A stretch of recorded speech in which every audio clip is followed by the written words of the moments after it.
ഇന്ത്യയിൽ ഏറ്റവും കൂടുതൽ വിറ്റുവയ്ക്കുന്ന ഒരു കാറുകളിലൊന്നാണ് ശരിക്കും ഹാച്ച് ബാക്ക് കാറുകൾ. സോ എന്താണ് ഒരു ഹാച്ച് ബാക്ക്? അതായത് കോമ്പാക്ട് സൈസ് സെഡാനെ ശരിക്കും ചുരുക്കി ഇറക്കി വയ്ക്കുന്ന ഒരു വണ്ടി എന്ന് വേണം നമുക്ക് ഹാച്ച് ബാക്കിനെ വിശേഷിപ്പിക്കാൻ പറ്റും.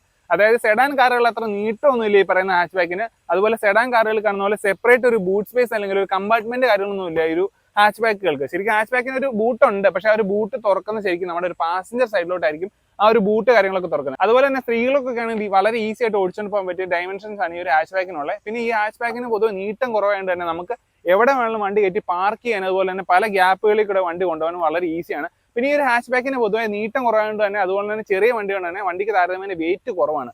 അതുകൊണ്ട് തന്നെ വണ്ടിക്ക് അത്യാവശ്യം നല്ല മൈലേജും കിട്ടും, പിന്നെ താരതമ്യേന വില കുറവാണ്. ഇന്ത്യയിൽ തന്നെ ഏറ്റവും കൂടുതൽ വിറ്റുവയ്ക്കുന്ന ഹാച്ച് ബാക്കുള്ള ഒരു കമ്പനിയാണ് ശരിക്കും മാരുതി. മാരുതിയുടെ 800 തൊട്ട് നോക്കുകയാണെങ്കിൽ ഈ കാണുന്ന സെന്ന, അതുപോലെ തന്നെ സ്വിഫ്റ്റ്, നമ്മുടെ സെലേറിയോ, അങ്ങനെ പല പല വണ്ടികൾ മാരുതി ഇറങ്ങിയിട്ടുണ്ട്. അതുപോലെ തന്നെ വോക്സ്വാഗന്റെ പോളോ, ഹുണ്ടയുടെ സാൻഡ്രോ, ഇങ്ങനെ എണ്ണിയാൽ തീരാത്ത രീതിയിൽ ശരിക്കും ഇന്ത്യയിൽ ഹാച്ച് ബാക്കുകൾ ഇറങ്ങിയിട്ടുണ്ട്. So see in the next video. Ride safe.